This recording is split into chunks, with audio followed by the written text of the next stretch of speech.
मंगलम परमं हवै मंगलम।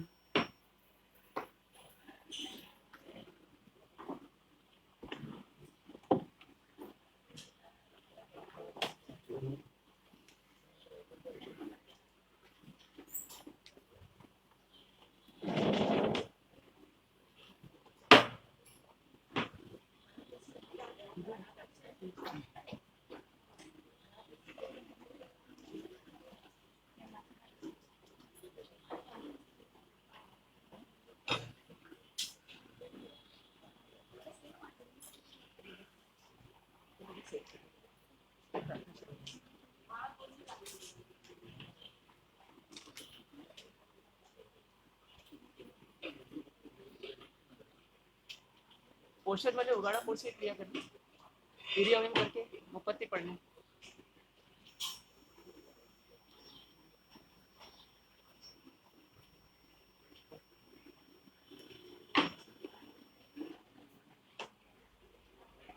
जय जिनराज प्रभु स्वामी जय जिन राज प्रभो, शासन स्वामी अंतरयामी,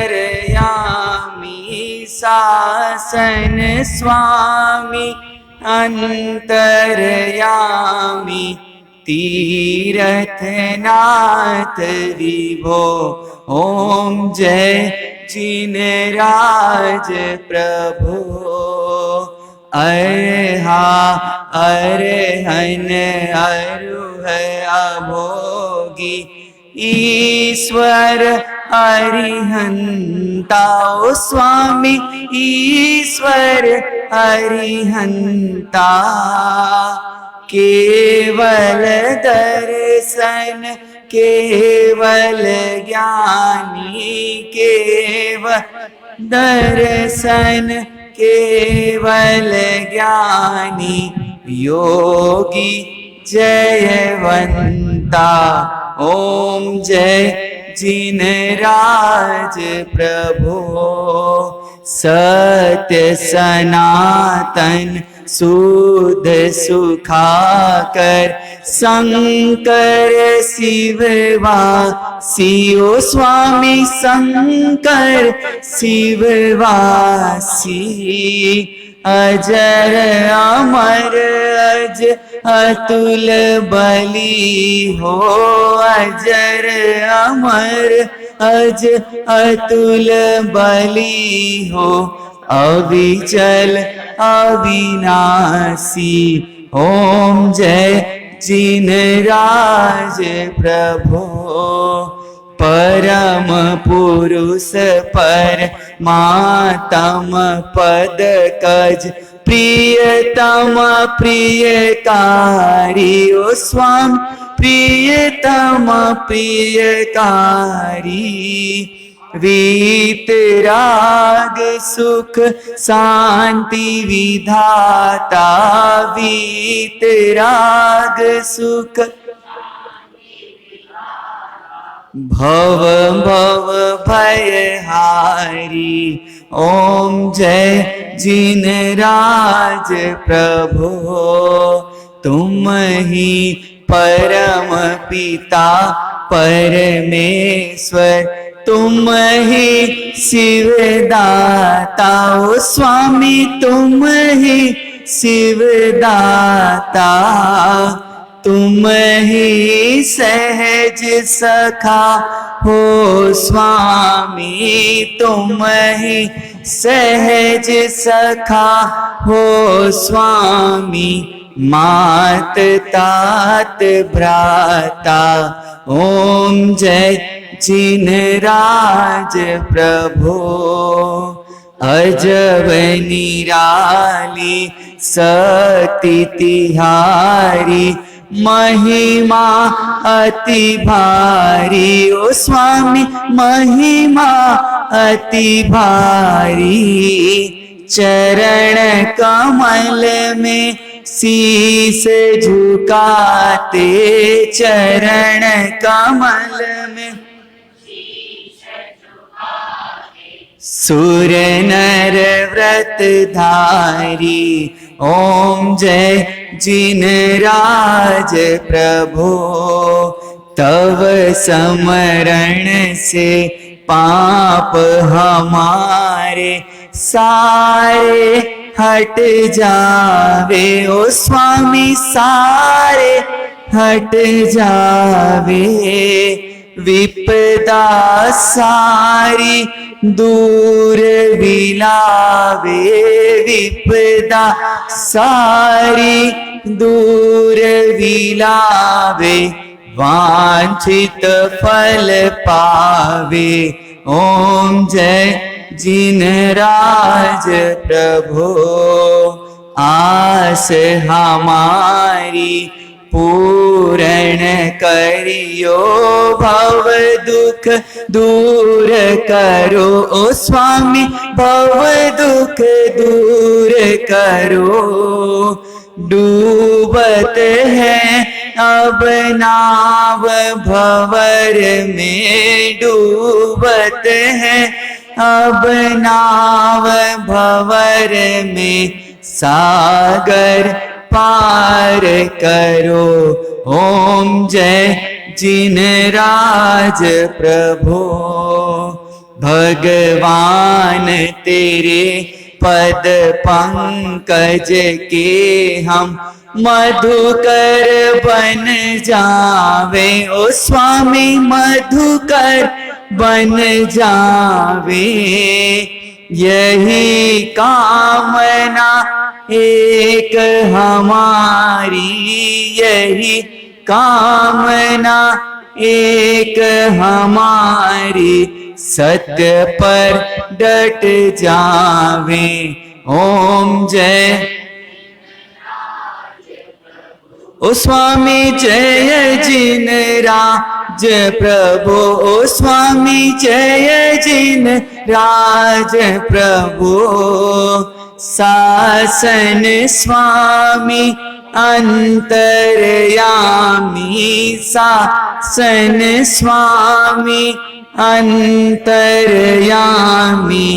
तीरथ नाथ विभो, ओम जय जिनराज प्रभु। पेज नंबर 22 प्रार्थना दीपिका में।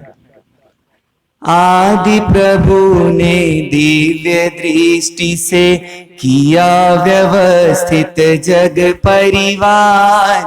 आदि मनुज को बड़े प्रेम से किए प्रदान थे शुभ संस्कार। विवाह पद्धति प्रदान करके किया मनुज पर था उपकार। उपकारी तीर्थंकर प्रभु के चरणों में वंदन त्रिवार। गुरुदेव की आज्ञा लेकर श्रावक धर्म करे स्वीकार। विनय विवेक से हरा भरा फिर कर लेंगे अपना परिवार। हमें हमेशा अनुभवियों की बातों में आनंद मिले। हर कोशिश से सतगुरु पाए, सतत जीवन की कला खिले। सदा सत्य वचनों से घर में संपादित विश्वास करे। पूछी बातों का जवाब भी बड़े प्रेम से व्यक्त करें। वचन तुच्छ उच्चारित करके रोष न कभी बढ़ाए हम। शांत भाव से रहे प्रेम से क्रोधी ना बन जाए हम। भूल यदि हो गई दंड जो मिला उसे स्वीकार करें। रोष न रखे समझे मुझ पर घर वाले उपकार करें।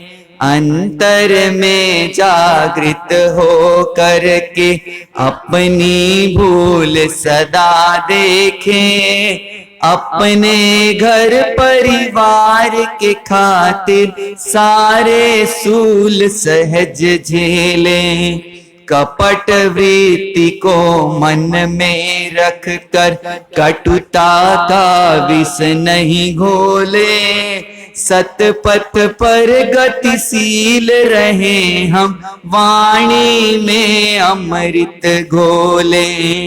खून के रिश्ते ना तोड़ेंगे, नहीं अदालत जाएंगे। प्रसंग ऐसा घर आए तो राम सरिस बन जाएंगे। कुल मर्यादा तोड़ कभी हम अनाचार नहीं सेवेंगे। खुद की इच्छा पूरी करने गलत राह नहीं चुनेंगे। टेढ़े रास्ते नहीं चाहिए, राजमार्ग सबसे अच्छा।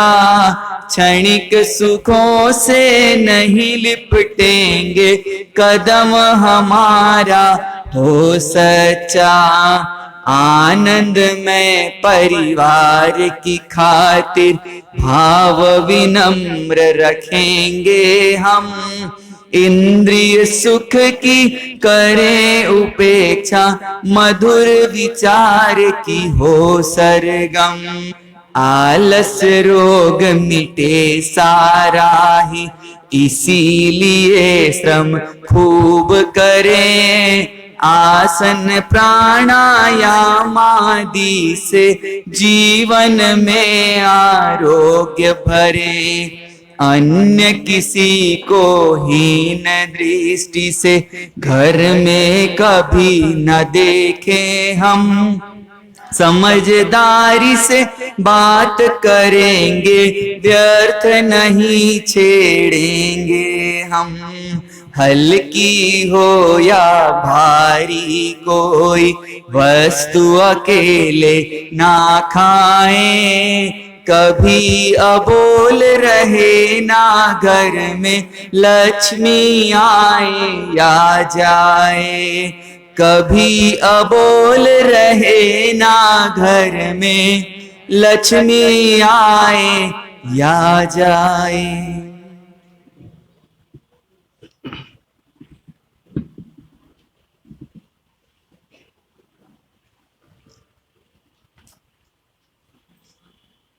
इस युग के प्रथम तीर्थंकर प्रभु ऋषभनाथ भगवान के चरणों में कोटिशः नमन। परंपरा से हुए सभी अरिहंत परमात्माओं के चरणों में कोटिशः नमन। अनंत अनंत सिद्ध आत्माओं को नमन। मोक्ष मार्ग के साधक समस्त आचार्य, उपाध्याय एवं साधु भगवंतों के चरणों में कोटिशः नमन। परम पूज्य, परम उपकारी, सतपथ प्रदर्शक गुरु भगवंत के चरणों में कोटिशः नमन। उपस्थित आदरणीय साध्वी जी महाराज साहब, धर्म प्रेमी बंधुओं, माताओं एवं बहनों,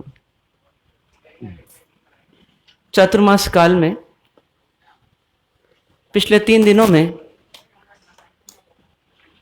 हमने चातुर्मास में करने योग्य कर्तव्यों को जाना, साथ में जिनके माध्यम से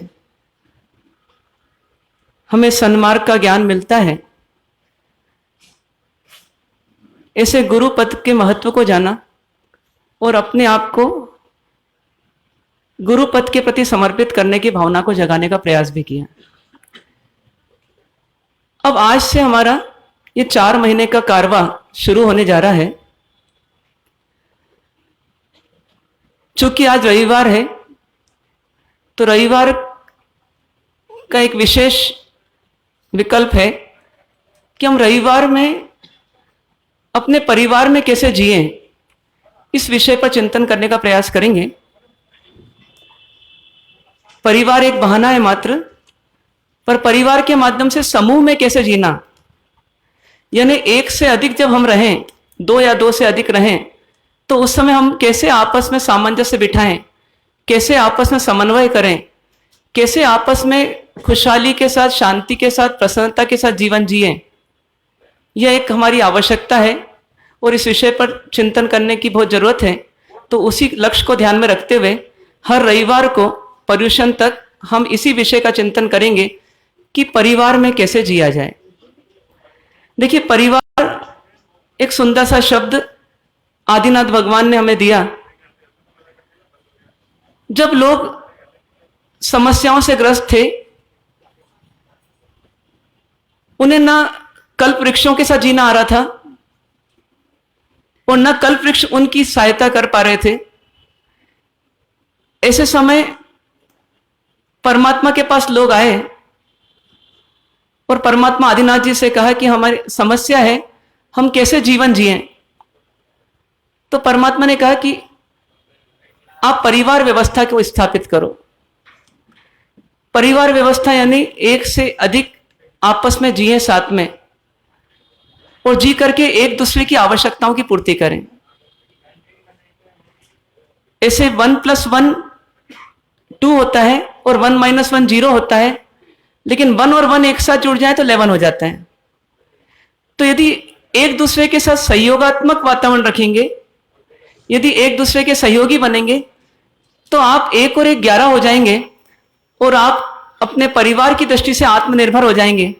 और इसीलिए आप परिवार की व्यवस्था करें। लोगों ने उनकी आज्ञा का पालन किया और विवाह व्यवस्था, परिवार व्यवस्था की स्थापना हुई और तब से लेकर के आज तक इतिहास कहता है कि यह व्यवस्था अनवरत जारी है। इसका मतलब यह बहुत उपयोगी व्यवस्था तो होगी। इसका नाम भी परिवार इसलिए रखा गया कि परि मतलब चारों ओर से और वार मतलब वर्ण कर लेना। परि मतलब चारों ओर से और वार मतलब वर्ण कर लेना। वर्ण मतलब स्वीकार कर लेना।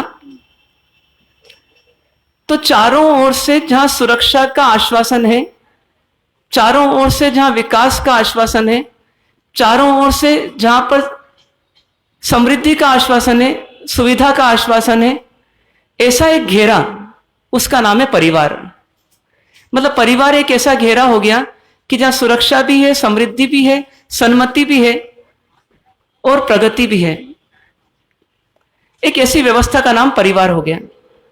आज की दृष्टि में अपन जानते हैं कि परिवार किसे कहते हैं, तो माता पिता, भाई बहन और आगे बढ़े तो चाचा चाची, ताऊ ताई जी, और आगे बढ़े तो बुआ फूफा, मामा मामी, नाना नानी, दादा दादी। इस प्रकार से एक ये दृश्य है किसी भी एक परिवार का। सदस्य हो सकता है किसी के कम हो, किसी के ज्यादा हो। ये एक परिवार की व्यवस्था आज तक चल रही है। ये अलग बात रही, कभी जॉइंट फैमिली का कल्चर रहा, आज न्यूक्लियर फैमिली का कल्चर आने लगा। लेकिन फिर भी व्यक्ति की आवश्यकता भी है, व्यक्ति की विवशता भी है कि वो समूह के बिना नहीं जी सकता। उसको समूह चाहिए। चाहे धर्म आराधना करना हो तो भी समूह चाहिए, माहौल से मन लग जाता है। और चाहे संसार के कार्य करना हो तो भी समूह चाहिए। व्यक्ति ने घर तो विभक्त कर लिया, जॉइंट फैमिली से न्यूक्लियर फैमिली में आ गया, लेकिन जहां आवश्यकता पड़ी तो उसने लिमिटेड कंपनी डाली, तो उसने बहुत सारे शेयर होल्डर्स बना दिए। एक तरफ उसने परिवार का तो विघटन किया। मुकेश अंबानी जी और अनिल अंबानी जी साथ में तो नहीं रह सकते, लेकिन यह भी नहीं कह सकते कि मुकेश अंबानी जी या अनिल अंबानी जी कि हम बिना व्यक्ति के रह सकते हैं। जितनी उनकी कंपनीज हैं वो बिना शेयर होल्डर्स के नहीं चल सकती। तो व्यक्ति की मजबूरी भी है और व्यक्ति की आवश्यकता भी है कि उसको समूह में जीना ही होता है। लेकिन जिसे समूह में जीने की कला नहीं आती, उसके लिए समूह एक जेल के समान हो जाता है, समूह एक हॉस्पिटल के समान हो जाता है, समूह एक जो है जंजाल हो जाता है, और समूह ही उसके लिए सबसे बड़ा शत्रु हो जाता है।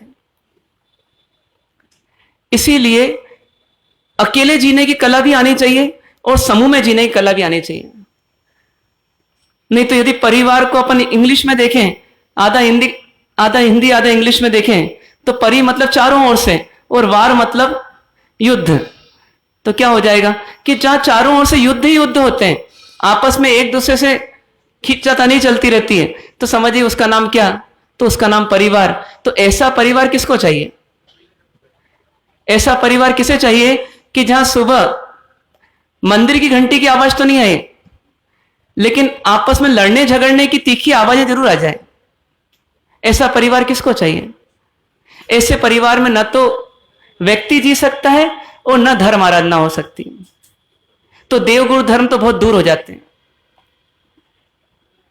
इसीलिए परिवार के बारे में सोचना बहुत जरूरी है। परमात्मा ने भी सोचा, चाहे वो गृहस्थ जीवन में सोचा हो, और आज भी उसको सोचने की आवश्यकता है कि हम परिवार में कैसे जिएं। परिवार में कैसे जिएं, इस विषय पर जब हम जाते हैं तो थोड़ा भगवान महावीर की दृष्टि से हमको सोचना चाहिए पहले कि किन हालातों में हमको परिवार मिला है, हमको परिवार कैसे मिला। तो भगवान महावीर कहते हैं कि इसके लिए आपको थोड़ा सा एक बार संसार की सैर करना होगी। परिवार कैसे मिलता है? जैसे सबको अपना अपना परिवार मिला, किसी को कोठारी परिवार, किसी को भंडारी परिवार, किसी को ओलेछा परिवार। ये सब परिवार अपने अपने मिलते हैं। किसी को अपना परिवार जो मिलता है उसकी कॉपी दूसरा परिवार नहीं होता। तो ये परिवार जो मिले हमको, ये किन हालातों में मिले हमको? तो यदि भगवान महावीर की दृष्टि से देखें तो ये संसार जो है इसमें दो प्रकार के पदार्थ हैं। कौन कौन से? तो बिल्कुल सिंपल है कि इसमें जीव है और इसमें अजीव है। मतलब जीव और अजीव से भरा हुआ यह संसार है। मानेंगे आप इसे? जीव वह है जो अरूपी है, दिखता नहीं है। जीव का मतलब होता है आत्मा या चेतन। वो दिखती नहीं है, सोल वो दिखती नहीं है, लेकिन चेतना युक्त होती है। मतलब उसमें कॉन्शियसनेस होती है, उसमें ज्ञान होता रहता है, उसमें संवेदना होती रहती है, उसमें फीलिंग्स होती रहती है। दूसरी ओर अजीव है।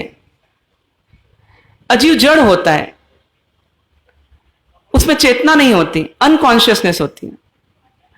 मतलब उसमें संवेदन नहीं हो सकता, उसमें भान नहीं हो सकता, उसमें भावना नहीं हो सकती, उसमें फीलिंग्स नहीं हो सकती। ऐसे दो प्रकार के पदार्थों से ये संसार भरा पड़ा है। इनमें ज्यादा महत्वपूर्ण कौन? इन दोनों में ज्यादा महत्वपूर्ण कौन? जीव। तो जीव महत्वपूर्ण क्यों? तो जीव महत्वपूर्ण इसलिए कि हम स्वयं कौन है? हम स्वयं जीव हैं। जब जीव महत्वपूर्ण है तो जीव के बारे में समझना भी जरूरी है। तो परमात्मा ने हमें एक मार्गदर्शन दिया कि जीव जो होता है वो अपनी अच्छी बुरी ऊंची नीची परिस्थितियों में कुछ न कुछ राग द्वेष मोह करता रहता है। अंदर की फीलिंग्स को देखें यदि हम, तो बाहर कोई परिस्थिति आती है और भीतर में कोई ना कोई रिएक्शन जरूर होती है। यदि कॉफी आई और कोल्ड ड्रिंक आया, दोनों सर्व एक साथ किए गए एक ही ट्रे में, आपके पास चॉइस है। आप ऐसा नहीं करते कोई सी भी चीज ले लेंगे। आप क्या करेंगे? उन दोनों में चेक करेंगे क्या अंतर है दोनों में, और फिर तय करेंगे कौन सी अच्छी होगी और कौन सी बुरी होगी, और फिर जो अच्छी होगी उसकी ओर हाथ सहज चले जाएगा। ये हुआ राग हमारा। और जिसको हमने छोड़ दिया वो हमको नहीं भाती या नहीं अच्छी लगती, या अभी वर्तमान क्लाइमेट में अच्छी नहीं लगती, तो हम क्या कहते हैं? अरे ये नहीं चाहिए, इसको हटाओ अलग। ये व्यवस्था है हमारे अंदर की, भीतर की, राग और द्वेष की। किसी से हम राग करते हैं, किसी से द्वेष करते हैं, तो जो भी परिस्थिति हमको मिलती है तो परमात्मा कहते हैं कि यह जीव राग और द्वेष और मोह करता रहता है। अब जो राग द्वेष मोह करता है ये जीव, तो उसका परिणाम क्या? तो परमात्मा कहते हैं कि छोटे छोटे छोटे छोटे कुछ ऐसे परमाणु होते हैं जो हम भी देख नहीं सकते, एकदम धूल के कण के समान होते हैं। उन्हें कर्म कहते हैं। वो कर्म किससे चिपक जाते हैं? तो वो आत्मा से या जीव से चिपक जाते हैं। तो हमारी पिक्चर में तीन लोग हो गए। पहला कौन? तो जीव। दूसरा कौन? तो अजीव। और इन्हीं अजीव में से एक और कौन? कर्म। और ये कर्म किससे चिपकता है? ये जीव से चिपक जाता है। ये जब जीव से चिपकता है तो उसे कहते हैं कर्म बंधन हो गया। कई बार आपने सुना होगा कर्म बंधन हुआ। तो कर्म बंधन कैसे हुआ? भगवान महावीर ने शैया पालक के कानों में शीशा डलवाया था, किसी भाव में? और उस समय कर्म का बंधन हुआ जो दिखा नहीं किसी को, स्वयं भगवान को भी नहीं, लेकिन उसका फल मिला। उसका फल क्यों मिला? क्योंकि कर्म बांधा था। तो ऐसे ही हम भी प्रति समय राग द्वेष मोह जो करते हैं, उसी समय कर्म का अकाउंटिंग चलता रहता है और हमारा कर्म बंधन होता रहता है। इस आत्मा से छोटे छोटे परमाणु कर्म के चिपकते रहते हैं, और ये कर्म जब प्रभाव देते हैं, जब फल देते हैं, उसे कहते हैं कर्म का भुगतान कर रहे हैं हम, कर्म का फल चुका रहे हैं हम, कर्म का उदय आ गया। और उस समय ये कर्म अपना फल देते हैं, और फल देते हैं किसी न किसी परिस्थिति के रूप में, कभी अच्छी और कभी बुरी, कभी अनुकूल और कभी प्रतिकूल। जैसा कर्म हमने बांधा पहले, उसी से रिलेटेड हमारे को फल मिल जाता है, और उस फल के अनुरूप हमारे को परिस्थितियों को सहना पड़ता है। उसे कहते हैं कर्म का भुगतान। अब मजेदार बात क्या है कि जैसे ही हमने कर्म का भुगतान किया, तो वैसे ही वो कर्म हमसे अलग हो जाता है, आत्मा से छूट जाता है। उसे कहते हैं कर्म से आत्मा क्या हो गई? मुक्त हो गई। जैसे हमारे पास कोई क्रेडिटर आया और उसने पेमेंट मांगा, और यदि हमने उसको पेमेंट नहीं दिया तो फिर आएगा, और यदि हमने उसको पेमेंट दे दिया तो क्या होगा? वो नहीं आएगा, वो चला गया। तो उसी प्रकार से कर्म आता है, हमको फल देता है, हम वो भुगतते हैं, और भुगतने के बाद में वो कर्म हमको छोड़ देता है, मतलब सजा पूरी हो गई हमारी।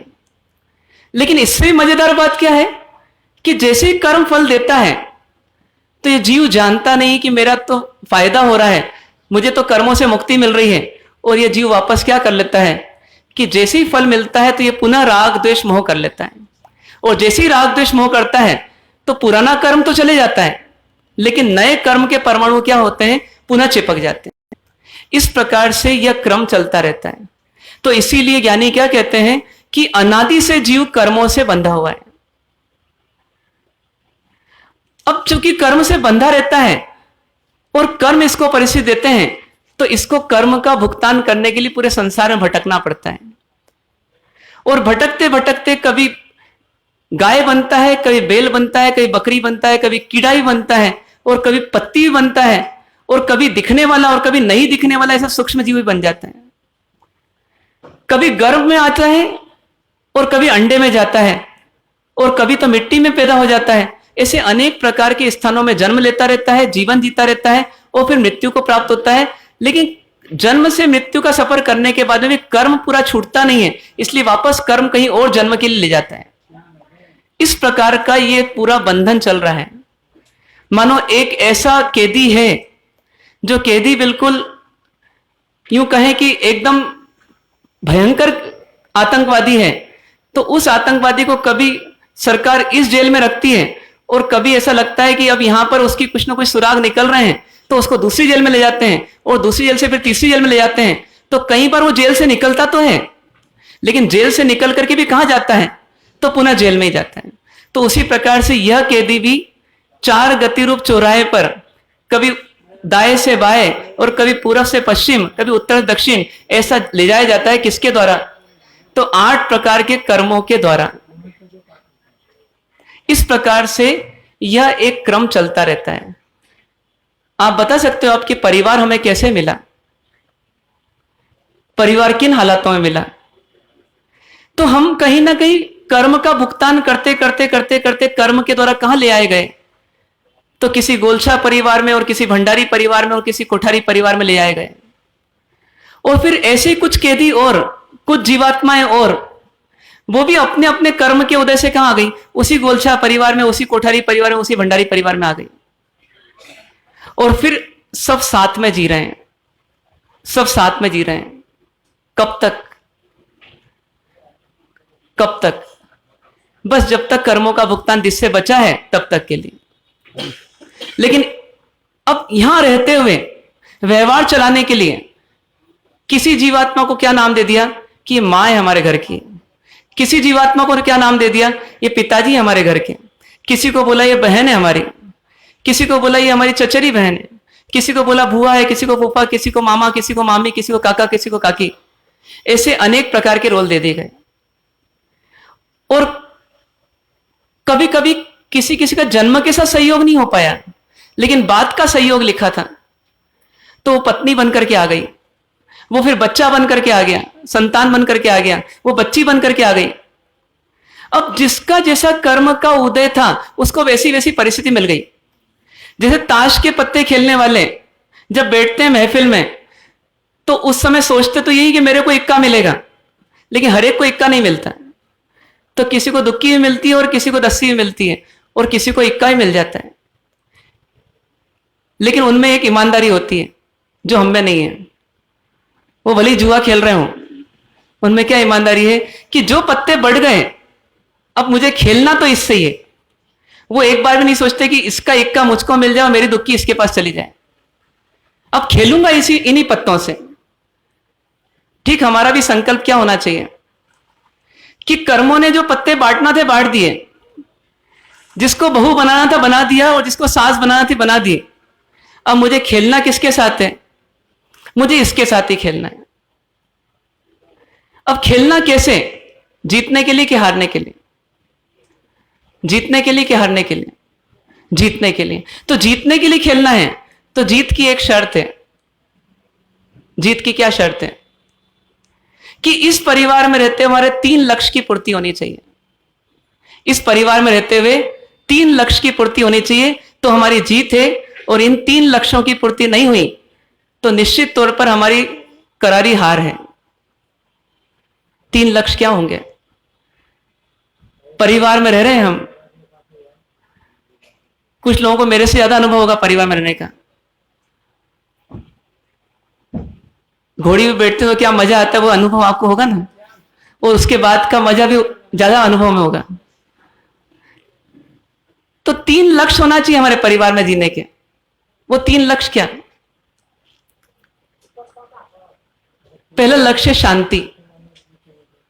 हम परिवार में जिए तो हमें क्या चाहिए बताइए? 2 मिठाई रोज चाहिए कि मीठी मीठी बातें मुंह से निकले सबके मुंह से, वो चाहिए जिसमें न पैसा लगे न कौड़ी। तो शांति चाहिए। कभी कभी व्यक्ति क्या बोलता है कि तुम भले ही कमाओ कम, लेकिन कम से कम स्ट्रेस में मत आया करो दुकान से, घर में शांति रखा करो। इतना काम करने की कोई जरूरत नहीं है, बंद कर दो दुकान, लेकिन बस शांति रखो। मतलब पहली शर्त क्या है? शांति। दूसरी शर्त फिर क्या है? दूसरी शर्त क्या है? दूसरा लक्ष्य क्या है परिवार में जीने का? आप सजेस्ट करेंगे दूसरा लक्ष्य क्या होना चाहिए? क्या चाहते हो आप? वो सामंजस्य, वो सेवा, वो सहनशीलता, ये सब शांति में आ गया। यदि एक शांति लाना है तो ये सब करना पड़ेगा। इसके साथ कुछ और चाहिए हमें। वो क्या चाहिए? तो दूसरा बिंदु है संस्कार।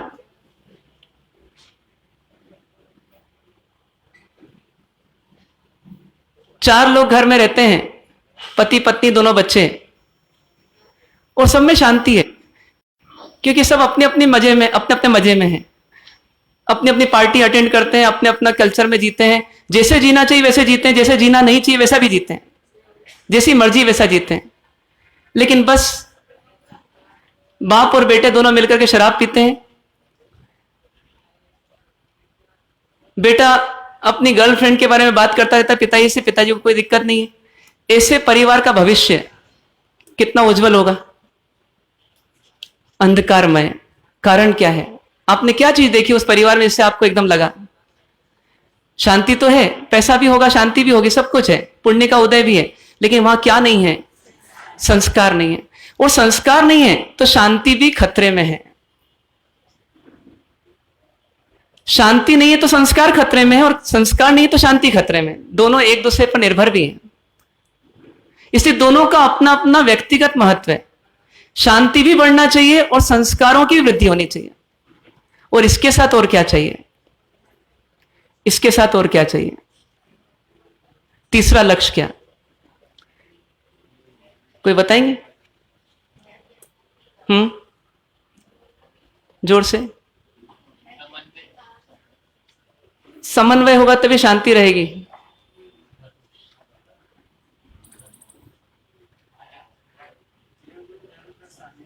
देवगुरु धर्म का सानिध्य। बहुत खराब लगता, धर्म धर्म धर्म, क्या करते हो तुम्हारा सब सुबह से? धर्म शब्द में बोलो, बाकी सब घुमा फिरा के जो बोलना है बोल दो।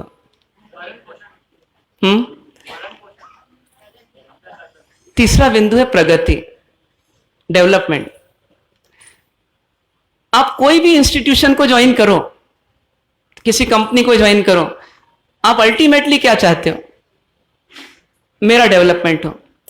डेवलपमेंट इन टू टर्म्स, एक तो पदोन्नति भी हो और दूसरा मेरे को मॉनेटरी लाभ भी हो, आर्थिक लाभ भी हो। मतलब जहां भी हम कोई व्यवसाय करते हैं, लेन देन करते हैं, कोई काम करते हैं, कोई सेवा देते हैं, तो बदले में कुछ ना कुछ तो रिटर्न चाहिए हमें।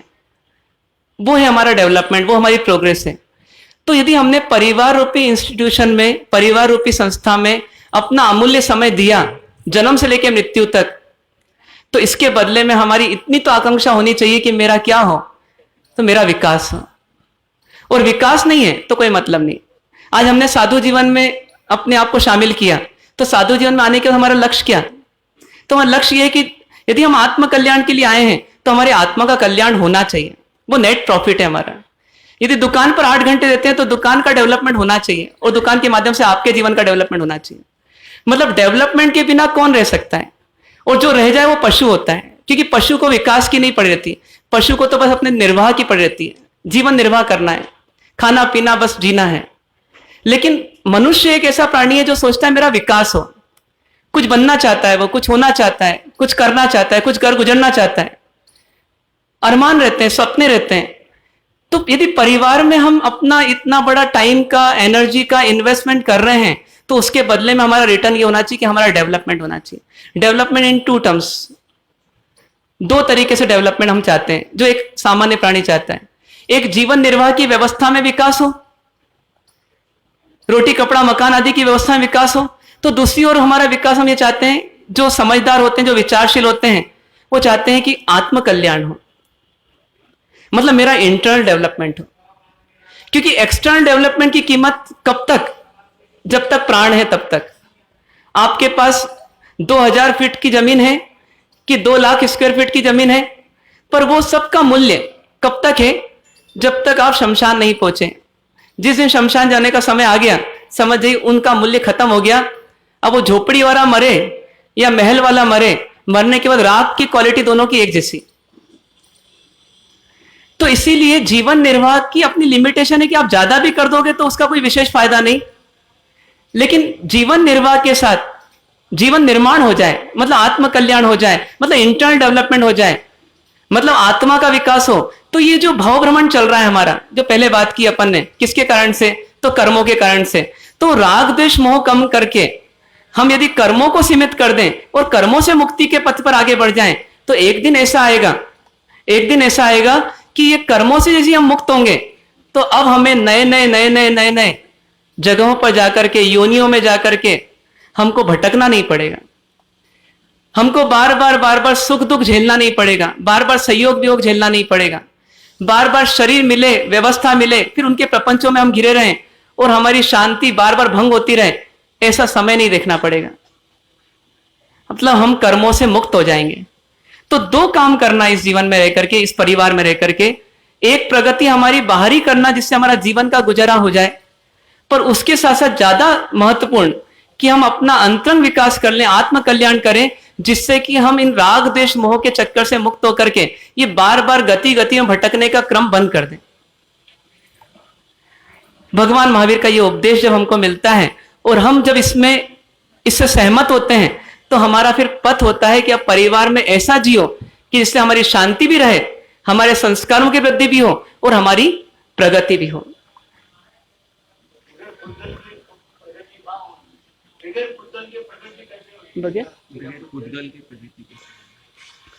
देखिए, कौन सी प्रगति करना है उस पर निर्भर करेगा। आत्म प्रगति करना है तो पुद्गल का क्लेश नहीं होता। पहले तो ये कंसेप्ट क्लियर करना अपने को।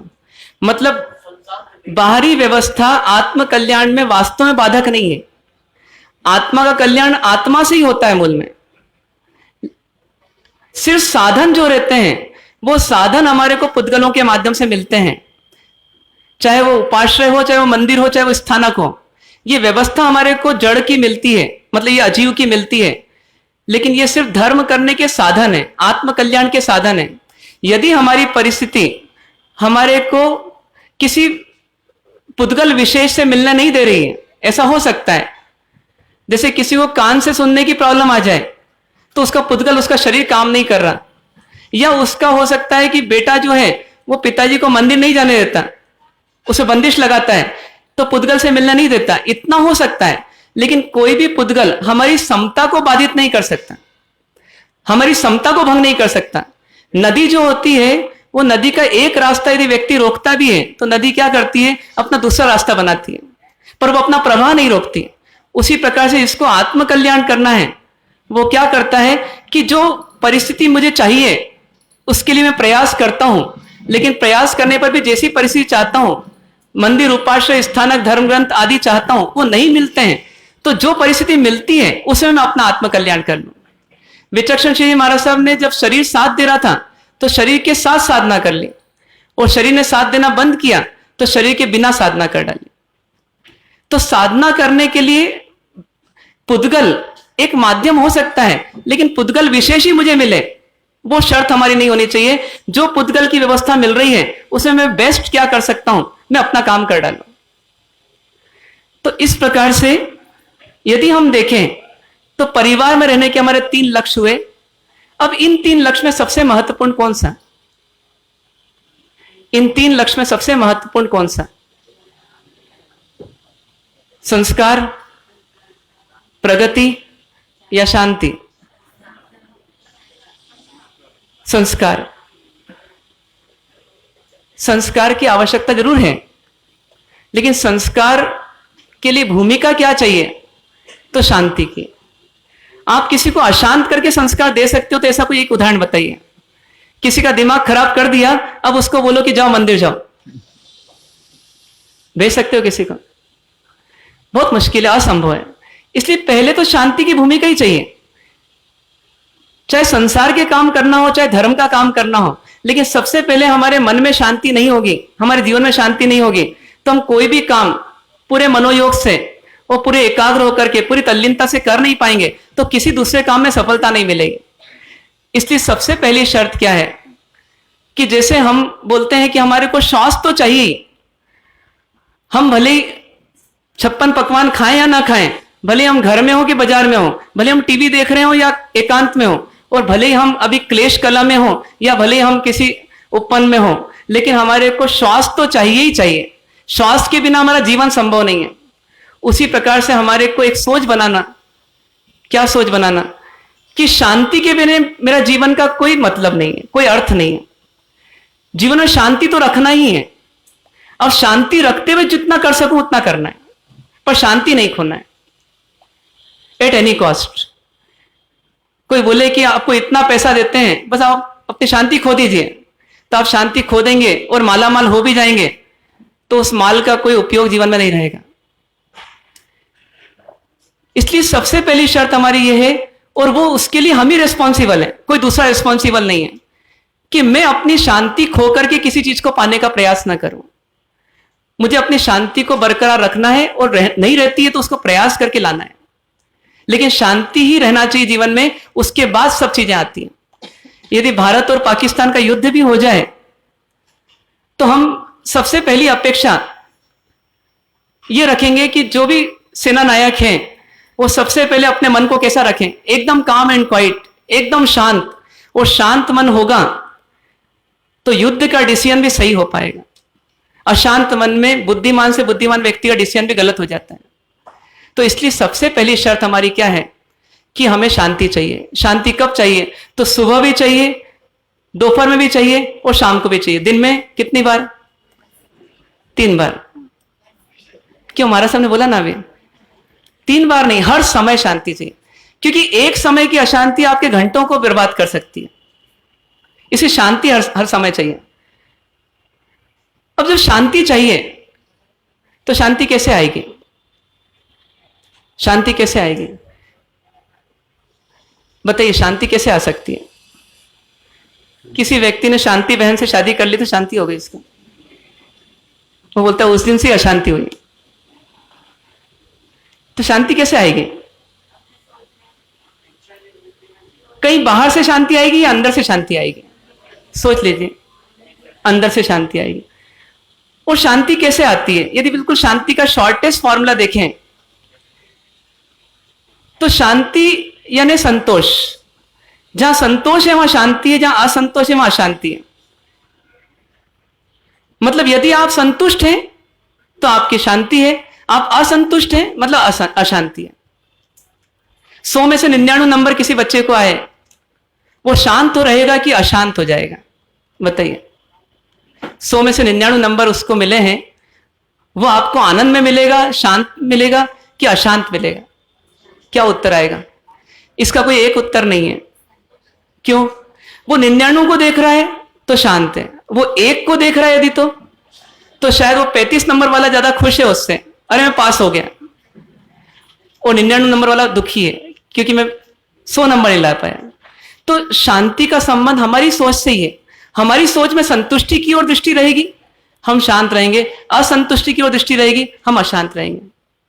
तो चलिए अपन एक फॉर्मूला बना के चलते हैं कि हमारा संतोष कैसे बढ़े, संतोष कैसे बढ़े जिससे हम शांति में रहें। कुछ दिन तक हम यही चिंतन करेंगे, हमारी शांति कैसे बढ़े और उसके लिए संतोष कैसे बढ़े। तो देखिए, एक छोटा सा फॉर्मूला आज का अपना है। वो फॉर्मूला ऐसे तो बहुत छोटा सा है और जेएनयू के लिए तो बहुत आसान है, क्योंकि वो हर पर्यूषण में उसकी प्रैक्टिस करते हैं। कौन सा फॉर्मूला है वो? क्षमा का, 2 अक्षर का। ये फॉर्मूला है कि क्षमा मांग लीजिए और क्षमा कर दीजिए। क्षमा मांग लीजिए, क्षमा कर दीजिए। मतलब यदि जीवन में शांति जीना है तो परिवार में कभी भी खिंचातानी होती है तो किसी न किसी गलती को लेकर के होती है। तुमने ये भूल की और तुम मान नहीं रहे हो, और मैं कहता हूं तुमने ये भूल की और तुम नहीं मान रही हो, बस शुरू हो गया। यहां पर सोचने का एक नजरिया हमको मिलता है कि कैसे उस समय समाधान निकाला जाए। हम दूसरे को समझा रहे हैं, वो मान नहीं रहा है। हम दूसरे को गलती दिखा रहे हैं, वो देख नहीं रहा है। उल्टा वो हमको गलती दिखा रहा है। ऐसे में सॉल्यूशन नहीं मिल रहा। सॉल्यूशन कैसे मिलेगा? कुछ लोग एक दृष्टि विकसित करते हैं अपनी। किसकी? यदि अपनी गलती हो तो अपन क्षमा मांगने में देर नहीं करेंगे, और दूसरे की गलती हो तो उसको क्षमा करने में देर नहीं करेंगे। क्षमा मांगना कठिन है कि आसान है? क्षमा मांगना कठिन है कि आसान है? आसान भी है और बहुत कठिन भी है। जब तक ईगो का बैरियर है तब तक क्षमा बहुत कठिन है। ईगो का बैरियर निकला, क्षमा बड़ी आसान है। ये 10 साल तक किसी के बीच में विवाद रहा, 2 भाइयों के बीच में विवाद रहा, उसका समाधान कितने साल में आ सकता है? कितने सालों में आ सकता है? एक क्षण में आ सकता है। वो एक क्षण में वो कौन सा जादू है जो वो समाधान ले आएगा? क्षमा। एक व्यक्ति ने समस्या का प्रतिक्रमण किया। प्रतिक्रमण के पहले चैत्य परिपाटी में जब गए तो उस समय उसने भावना व्यक्त की, बोले 7 साल से एक जगह नहीं जा रहा हूं। कहां नहीं जा रहे हो? बोले रायपुर का रायपुर में हूं लेकिन नहीं जा रहा हूं। किसके यहां नहीं जा रहा हूं? तो मैं अपने साड़ू भाई के यहां नहीं जा रहा हूं, और मेरी पत्नी अपनी बहन से बात नहीं कर रही। 7 साल हो गए। तो 7 साल हो गए तो ऐसा क्या हो गया? बोले बस कुछ छोटा सा कुछ विवाद हुआ था, उन्होंने मेरे बारे में कुछ कमेंट्स कर दिए थे, मेरे को सुनने को मिले, तो मैंने उनको फोन लगाकर बोल दिया आज से अपनी बातचीत बंद, और तब से मैं बराबर अपने वचन पर पक्का हूं। तो बोले 7 साल हो गए लेकिन आज मेरी भावना हुई है कि उनके यहां जाऊं मैं। कल से कईयों के यहां जाना है और कई लोग मेरे घर आना है, तो मेरी इच्छा हो रही कईयों के यहां जाऊं या नहीं जाऊं, लेकिन उनके यहां चले जाऊं। कठिन था कि आसान था? बहुत कठिन था। क्यों? 7 साल का जंग लगा हुआ बोल्ट है, उसको खोलना है आपको। इतना आसान नहीं है। गाड़ी का भैया बार बार पंचर होता है तो थोड़ा खोलना आसान होता है, और बहुत दिन से पंचर ही नहीं हुआ, फिर क्या होगा? बहुत मुश्किल है। तो उनको भी बहुत मुश्किल था, इसलिए सोचना पड़ रहा था। तो चैत्य परिपाटी कब पूरी हो गई पता ही नहीं पड़ा, लेकिन अंदर का संकल्प बना रह गया। प्रतिक्रमण के बाद बोले कि मेरे को जाना ही है। अगले दिन भर नहीं जा पाए क्योंकि सोचते रहे जाऊं कि नहीं जाऊं, जाऊं कि नहीं जाऊं, जाऊं कि नहीं जाऊं। रात को 8 बजे ऐसा विचार आया कि देखो आज का दिन निकल गया तो फिर 1 साल की छुट्टी, एक बार ट्राई करता हूं। बड़ी मुश्किल से जीवान खुली, पत्नी को बोला, ये नहीं बोल पाए कहां जाना है, उस समय तक भी हिम्मत नहीं हो रही थी। बोले चलना है अपने को। कहां चलना है? बोले तुम बैठो गाड़ी में, बस चलना है अपने को। गाड़ी में बिठा दिया उसको, लेकर चले भी गए। आखिरी तक बता नहीं पाए मैं कहां जा रहा हूं, क्योंकि उनको ये पता नहीं था मैं पहुंच पाऊंगा कि नहीं पहुंच पाऊंगा। चलते चलते 5-7 किलोमीटर दूर पे जो जगह थी, उनका घर था साड़ू भाई का, वहां पहुंच गए। और पहुंचने के बाद में बेल बज गई। पत्नी ने पूछा, बोले कहां आ गए अपन? बोले हाँ आज यहीं आए हैं। उस समय पहली बार बोले दीवान से। अंदर गए। अंदर क्या होना था? महाभारत। कुछ भी नहीं हुआ। खोदा पहाड़ और निकली चुईया। अंदर पहुंचे और जैसे पहुंचे तो उन्होंने भी देखा, उनको भी समझ देने लगी कल पर्यूषण पूरे हुए हैं। और योग से उनका तो स्थानक का था, तो इसलिए उस दिन उनका पर्यूषण संवत्सरी थी। तो संवत्सरी के दिन शाम को पहुंचे। तो पहुंच करके उन्होंने बोला कि भाई जो भी उस दिन गलती हुई थी उसके लिए मैं मिच्छामि दुक्कड़म देता हूं, और जो भी गलती थी वो मेरी थी, तुम्हारी कोई गलती नहीं थी। इतना बोलना हुआ और सामने वाले का भी सोचना हुआ, और सोचते सोचते उसके भी आंख में आंसू आ गए। वो बोले मेरे से गलती हुई, तुमसे कहां गलती हुई थी। और इस प्रकार से प्रेम का प्रभाव बढ़ गया कि उसमें 7 साल की नफरत कहां 9-2-11 हो गई पता ही नहीं पड़ा। वो व्यक्ति उसके अगले दिन जब आए तो एकदम चेहरे पर तेज था और कॉन्फिडेंस था। किस बात का कॉन्फिडेंस? मेरी एक जीत हो गई। झुक करके भी क्या हो गई? जीत हो गई। कॉन्फिडेंस बढ़ गया। किस बात का कॉन्फिडेंस बढ़ गया? मैं क्षमा में जी सकता हूं, क्षमा में जी सकता हूं। एक बार जब उन्होंने अजमाया और उनको कॉन्फिडेंस आया तो उसके बाद क्या हुआ होगा? तो उसके बाद उनके लिए क्षमा आसान होती चली गई। क्षमा आसान ही थी, क्षमा आसान थी, लेकिन क्षमा मुश्किल हो गई थी, कठिन हो गई थी। पर वो कठिनाई को जब पार किया तो वापस क्षमा क्या बन गई? आसान बन गई। अब आप सोचिए कि उस व्यक्ति को कुछ लाभ हुआ होगा क्या? वो क्षमा मांगने से, क्षमा देने से कुछ लाभ हुआ होगा क्या? क्या लाभ हुआ होगा? शांति। ये तो अभी आपने सुना इसलिए बोल दिया। देखिए उसको समझे अपन, उसको क्या लाभ हुआ। उसको स्ट्रेस था, तनाव था, उसको टेंशन था। उसको कितने साल से? 7 साल से, जो वो किसी को नहीं बोल रहा था लेकिन उसको चल रहा था। जब तब भी साड़ू भाई दिखता होगा किसी सभा में, कहीं जुलूस में, कहीं पर भी किसी कार्यक्रम में, तो उसको देखते से क्या अंदर में उठता होगा? तनाव, टेंशन। उसका क्या हुआ? वो मिट गया, वो चला गया। तनाव मिटा तो मानसिक बीमारियां भी मिटी। क्रोध की, ईर्ष्या की, निंदा की, ये बीमारियां मिटी उसकी। थोड़ा और आगे बढ़े तो उस व्यक्ति को भीतर में धर्म का प्रैक्टिकल नहीं हो सकता, ऐसी निराशा बन रही थी। इसीलिए उसकी धर्म में रुचि भी कम हो रही थी। उसका क्या हुआ होगा? उसको लगा होगा कि धर्म कितना उपकारी है, कितना हितकारी है, कि देखो धर्म का थोड़ा सा प्रयोग करते हैं अपन तो कितने आगे बढ़ जाते हैं। ये लाभ उसको हुआ। उसके अंदर की छटपटाहट कि मैं दिखता कुछ और हूं और हूं कुछ और, ये भेद उसका मिट गया। अब मैं जैसा दिखता हूं वैसे ही मैं हूं, ऐसा महसूस किया उसने। और सबसे बड़ी बात कि सामने वाले को भूल दिखाते हुए भूल देख नहीं रहा था सामने वाला। उसको भूल दिखाना बंद किया और स्वयं अपनी भूल की क्षमा मांग ली। तो सामने वाले ने क्या कर लिया? अपने भूल को देखना शुरू कर दिया और दोनों की भूल सुधर गई। ये किसने किया? चमत्कार ये क्षमा ने किया। और सबसे बड़ी बात है, इससे भी बड़ी बात, कि जितना हम क्षमा मांगते हैं उतना हमारा दोष अंदर से जाता है, उतना हमारा दोष अंदर से जाता है। और ये क्षमा नहीं मांगते हैं तो हमारा दोष अंदर उतना ही बढ़ता है। यदि गंदगी है किसी डब्बे में और आपने सोचा कि अब मेहमान आए हुए हैं तो ढक्कन लगा दो, और आप भूल गए और गंदगी अंदर रह गई और वो सड़ती रही, क्या होगा उसका? वो समय के साथ साथ खत्म हो जाएगी या समय के साथ और बढ़ जाएगी? लेकिन ढक्कन खोल दिया, उसको साफ करने का मौका मिल गया, उसको साफ कर लिया, तो ढक्कन बंद करके भी लगा दो या फिर ढक्कन खुला भी छोड़ दो तो कोई अंतर नहीं पड़ेगा, वो पात्र साफ का साफ रहेगा। तो उसी प्रकार से मन है, इस मन को अपन क्या करते हैं, ढक्कन लगा लगा करके ऊपर से बंद करते रहते हैं और अंदर की गंदगी अंदर ही पड़ी रहती है। उसके कारण से क्या होता है, ये मन और अधिक गंदगी पैदा करते जाता है। एक क्रोध की उपस्थिति में ईगो बढ़ता है कि घटता है?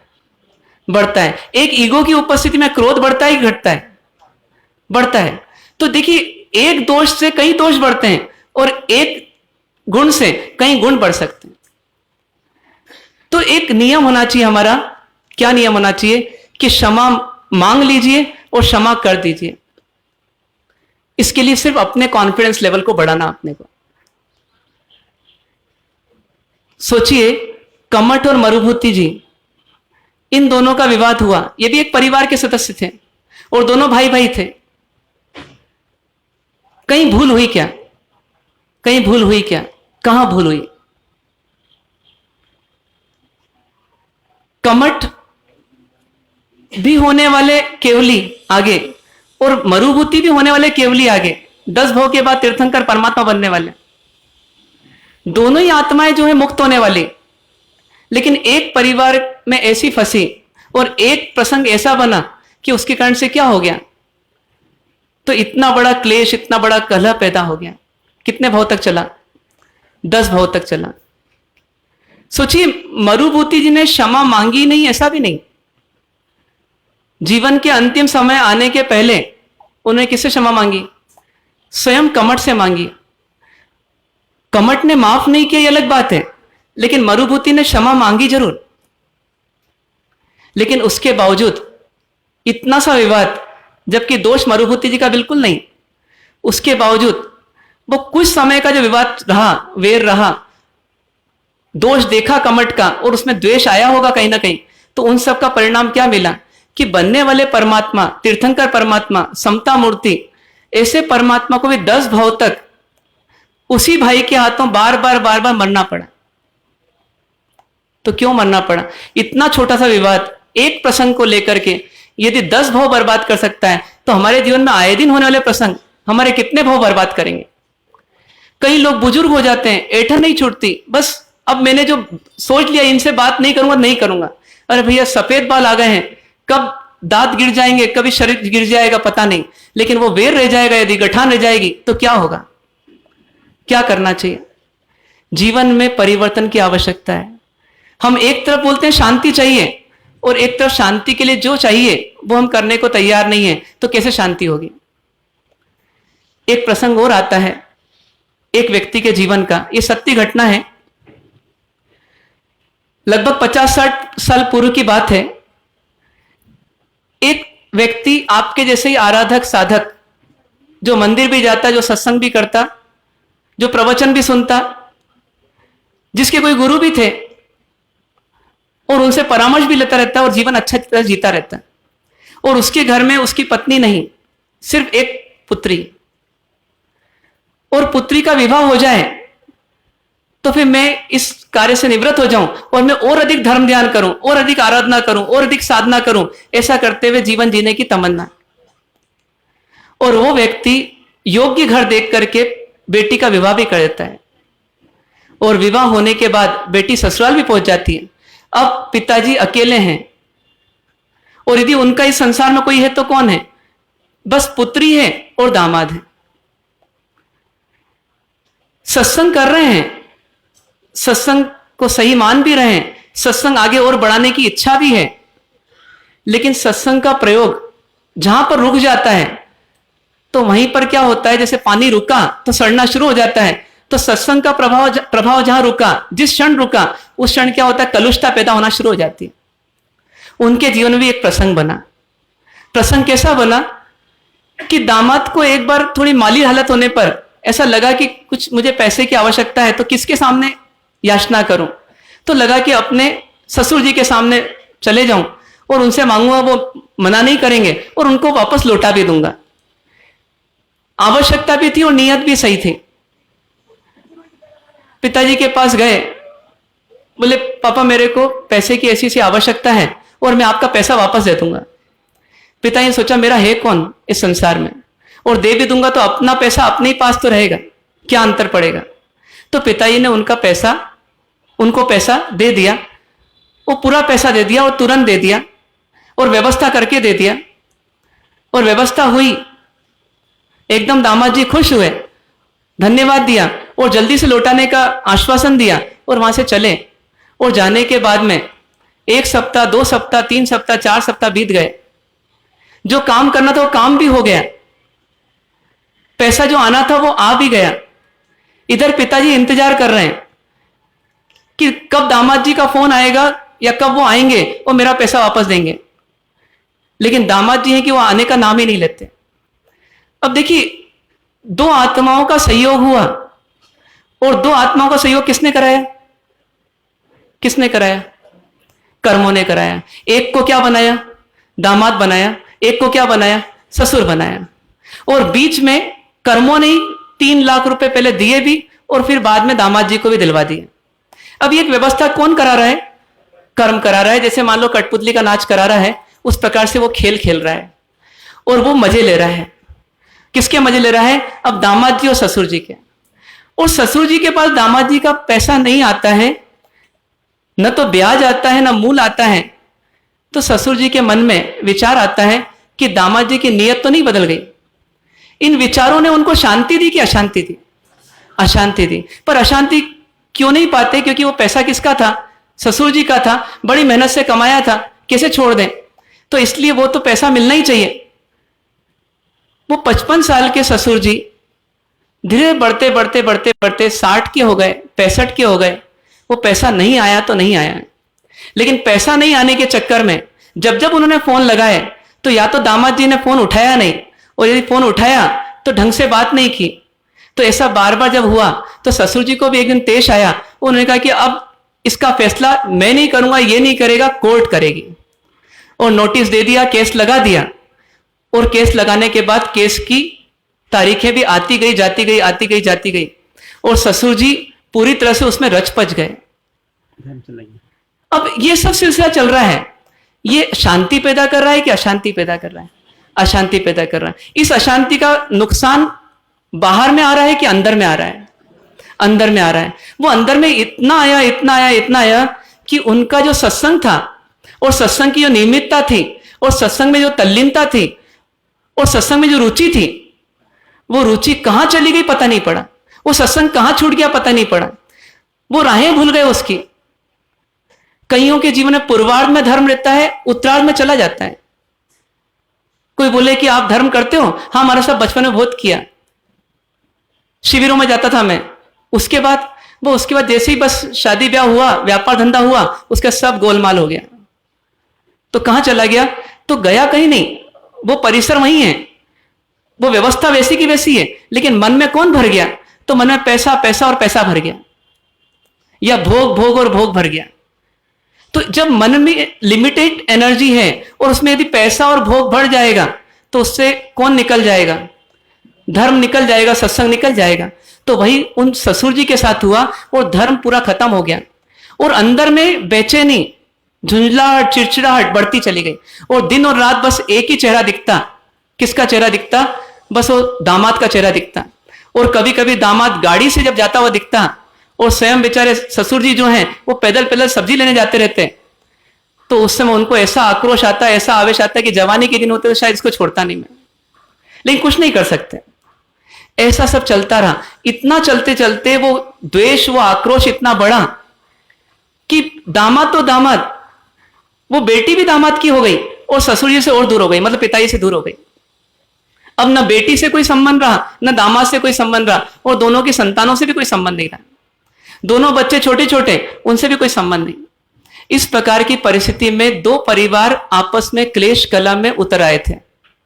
ये सिर्फ उनकी जिंदगी की कहानी नहीं है, ये हमारी जिंदगी की कहानी है। हमारा ईगो हमारे परिवार का विघटन कब कर दे, या हमारा स्वार्थ हमारे परिवार का विघटन कब कर दे, हमें पता नहीं होता। हम तो सोचते हैं मैं अच्छे के लिए उससे लड़ रहा हूं, जिससे सब ठीक हो जाएगा। वो ठीक तो नहीं होता है, और उल्टा जितना ठीक था वो बेठीक हो जाता है।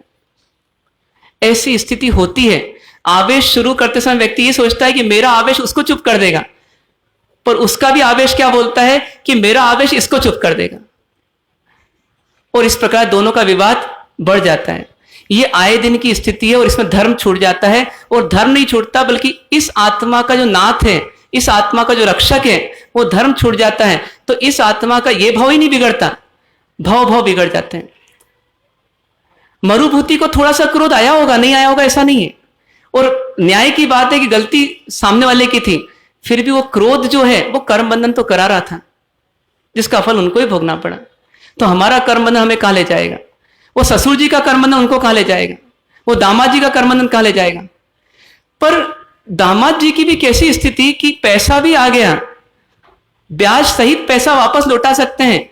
एक उपकारी, एक लाचार व्यक्ति जिसने मदद की, उसके बुढ़ापे की लाठी बन सकता है वो पैसा, उनको लौटाने को तैयार नहीं, कोर्ट केस करने को राजी है। ऐसा करते करते बात जब बढ़ गई तो निंदा आलोचनाएं बढ़ गई, और आपस में जब जब कोई परिजन मिलते हैं, जो दामाद के भी रिश्तेदार हैं और अपने भी रिश्तेदार हैं, तो उस समय निंदा आलोचना करते समय देर नहीं लगती, और जब निंदा आलोचना होती है तो उसमें मिर्च मसाला लगते देर नहीं लगती, और जब मिर्च मसाला लगता है तो उसमें झूठ और माया आते देर नहीं लगती, और झूठ और माया जब आती है तो उस समय सच छुप जाता है, सच ढक जाता है, उसमें भी देर नहीं लगती। तो ये स्थिति जब बनने लगी तो दामाद जी का दिन का चैन, रात की नींद ससुर जी की और दामाद जी की दोनों की खो गई, और जगह जगह बस आपस में क्लेश कलह की बातें होने लगी। आना जाना बंद, जन्म मरण परण सब बंद, कोर्ट में मिलते और एक दूसरे को घूर के देखते, नफरत में जीते, इस प्रकार चलता रहता। ऐसा चलते चलते अब ये नकारात्मकता, अब ये टेंशन, अब ये डिप्रेशन कहां तक ले जा सकता है व्यक्ति को? कहां तक ले जा सकता है? अकेला एक व्यक्ति, एकाकी जीवन, कोई साथी नहीं, कोई संगी नहीं, और है तो कोई शत्रु है, और वो कौन? जिसको अपना माना था। तो उसी की चिंताओं से ग्रस्त रह करके सत्संग को छोड़ करके वो ससुर जी क्या हो गए? डिप्रेस होने लगे, टेंशन में आके जीने लगे। ऐसे करते करते 15-17 साल निकल गए जीवन के, 70-72 साल के हो गए। एक दिन एक निराशात्मक विचार आया, उस विचार ने उनको सुझाव दिया कि मैं जी किसके लिए रहूं और क्यों रहूं। ये विचार जैसे ही आया तो उनको लगा कि मरना ज्यादा अच्छा होगा। सुसाइड करने का विचार आ गया, किसी ट्रेन के नीचे आकर के मरना अच्छा होगा, लेकिन अब इस मनुष्य भाव में जीना मुश्किल है। एक समय यही व्यक्ति बोलता था मनुष्य भाव बहुत दुर्लभ है, बहुत मुश्किल से मिला है, लेकिन सत्संग छूटा तो आत्मा छूट गई, आत्मा छूटी तो अब शरीर का और जीवन का कोई मूल्य नहीं रहा। और स्थिति कैसी हो गई कि क्लेश कलह करते करते इतना दुखी हो गया कि मरने के लिए रवाना हो गया, घर से निकल पड़ा।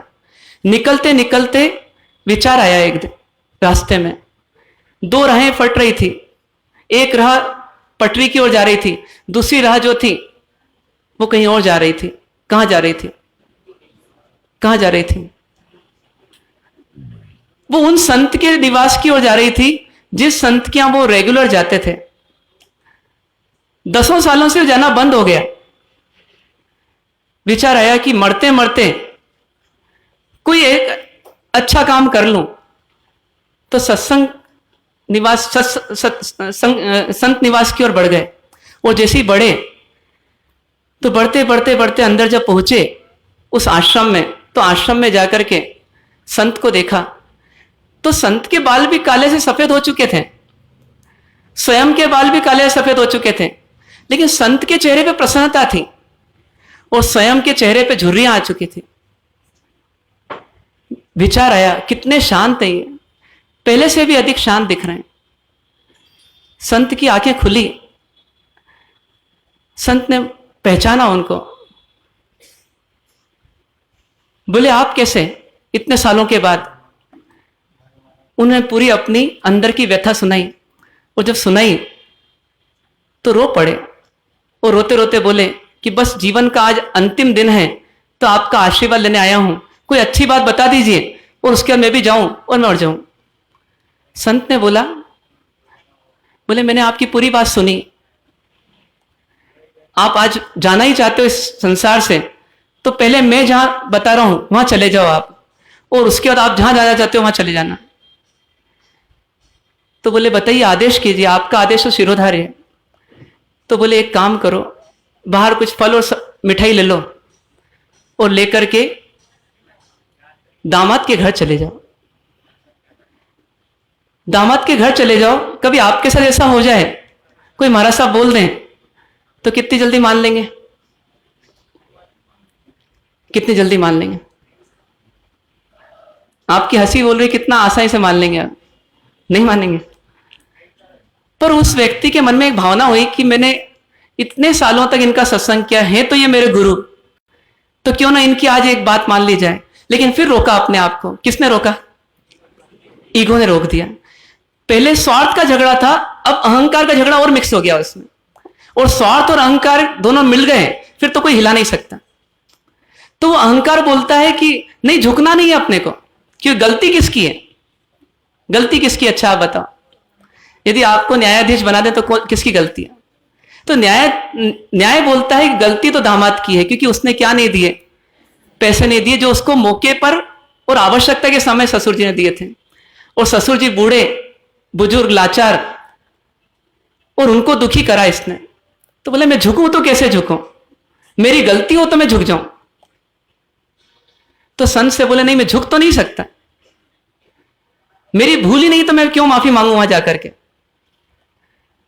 बोले नहीं आप जाओ। बोले नहीं मैं नहीं जाऊंगा।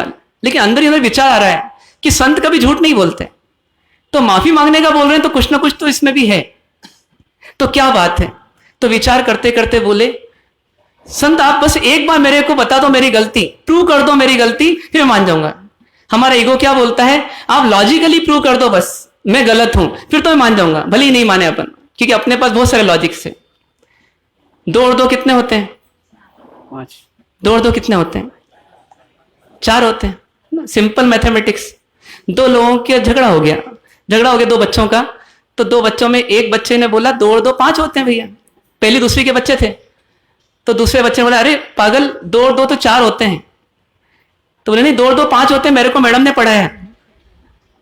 तो बोले लगा शर्त। तो बोले लगा ले शर्त। तो लगा ली शर्त। अब फैसला कल होने वाला है, जा तू घर पे पूछ के आना, मैं भी घर पे पूछ के आऊंगा, जो सही निकलेगा उसकी जीत।